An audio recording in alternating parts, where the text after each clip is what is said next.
Bismillahirrahmanirrahim. Assalamualaikum warahmatullahi wabarakatuh. Ahlan bikum min jadid di dalam Ramadan series kita dengan tema Beningkan dari Hati. Kita masih membahas, ini adalah episode terakhir di YouTube, membahas tentang tafsil madakhili syaitan ilal qalb, penjelasan tentang jalan-jalan masuknya syaitan ke dalam hati, supaya syaitan mengendalikan hati kita, akhirnya mengendalikan diri kita secara utuh. Seperti kata Syekh Said Hawa, bahwa hati itu adalah bentengnya kita. Kalau benteng sudah dikuasai oleh syaitan, maka diri kita seutuhnya dikuasai oleh syaitan. Sehingga kita harus hati-hati menutup celah-celah dan pintu-pintu masuknya syaitan ke dalam benteng hati tersebut. Nah, di antara madakhil atau celah dan pintu masuknya syaitan lainnya adalah al-jahl, kebodohan teman-teman, atau al-awam, keawaman kita terhadap ilmu agama khususnya. Kenapa kebodohan ini menjadi jalan masuknya syaitan? Karena orang yang awam, yang bodoh, yang tidak punya ilmu itu cenderung melakukan sebuah kesalahan dan dia mempertahankan kesalahannya.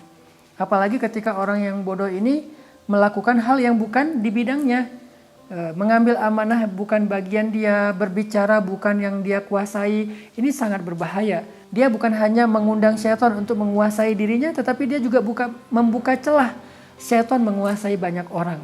Makanya ketika orang yang tidak punya ilmu bicara tentang agama, lalu dia mengeluarkan fatwa sesukanya dia, senyamannya dia, lalu fatwa itu menyesatkan banyak orang, maka ini sebuah madakhilus syaitan yang paling berbahaya, pintu masuknya syaitan yang paling berbahaya, yang merugikan dirinya dan orang lain. Maka solusinya apa? Ya belajar. Kita harus belajar. Jangan malu untuk mengatakan Allahu a'lam. Saya nggak tahu, jangan malu.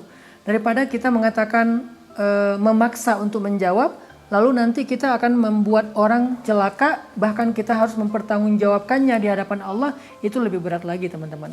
Kalau bisa kita jangan bicara kecuali apa yang kita mengerti, dan kita make sure bahwa kita memang tahu dan ngerti, punya referensi yang jelas tentang hal tersebut. Nabi SAW pernah memberikan sebuah contoh bagaimana syaitan itu mengelabui orang yang bodoh tentang ilmu agama, khususnya ilmu akidah. Kata Nabi, "Inna syaitana ya'ti ahadakum fayaqul man khalaqak."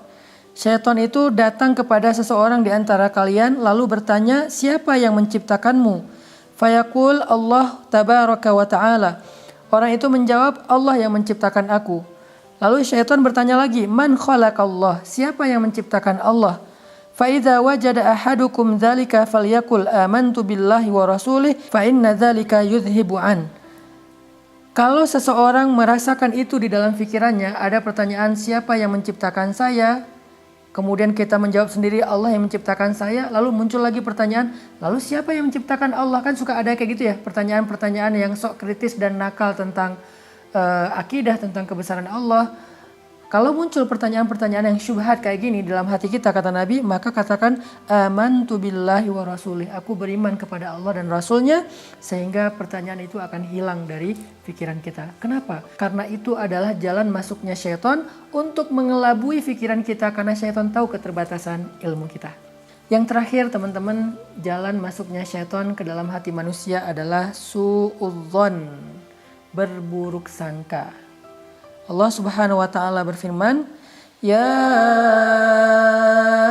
ayyuhalladzina amanu ijtanibu katsiran minadh-dhann inna ba'dadh-dhanni itsm." Wahai orang yang beriman, jauhilah sebagian besar dari persangkaan, karena sesungguhnya sebagian dari prasangka itu adalah dosa. Surat Al-Hujurat ayat 12. Prasangka itu seringkali menjadi jalan masuknya syaitan untuk membisikkan hal-hal yang buruk di dalam pikiran dan hati kita. Misalnya kita kayak mendapatkan sebuah berita yang tidak terlalu jelas nih. Tetapi kita langsung menyimpulkan berita itu dengan sebuah kesimpulan karena mengikuti prasangka kita. Nah, inilah jalan masuknya syaitan.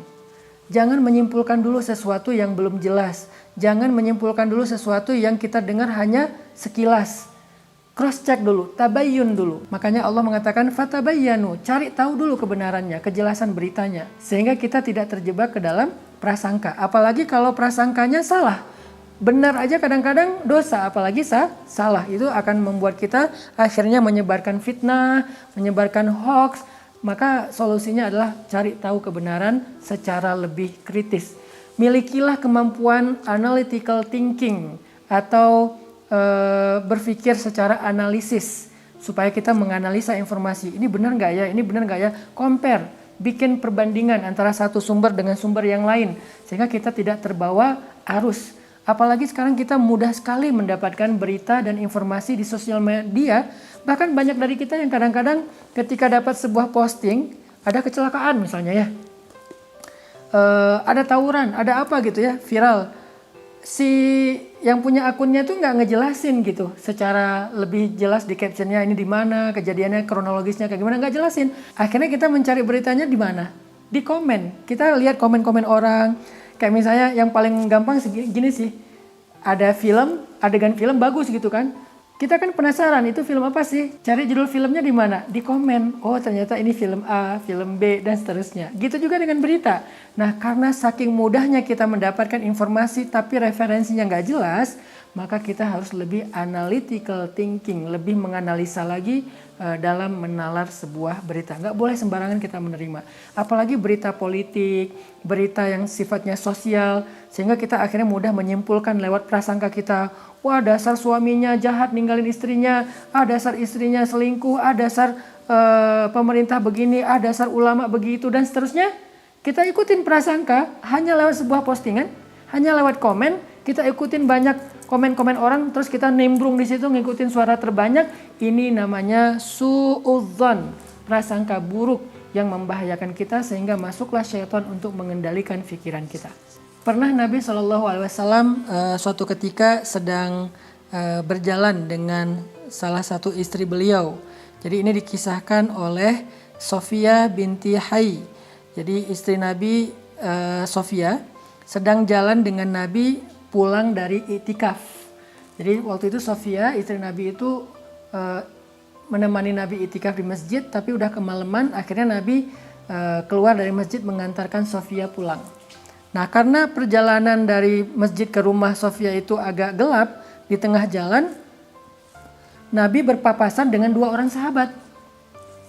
Dua orang sahabat ngelihat Nabi lagi jalan sama seorang perempuan, sama seorang cewek. Mereka kemudian menghindar. Karena mereka takut Nabi merasa malu ketahuan jalan dengan cewek. Akhirnya mereka menghindar masuk ke sebuah gang. Nabi tahu ada mereka. Akhirnya Nabi memanggil. Kesini dulu kata Nabi. Ini adalah Sofia istri aku. Aku bukan jalan sama orang lain yang bukan mahram aku gitu.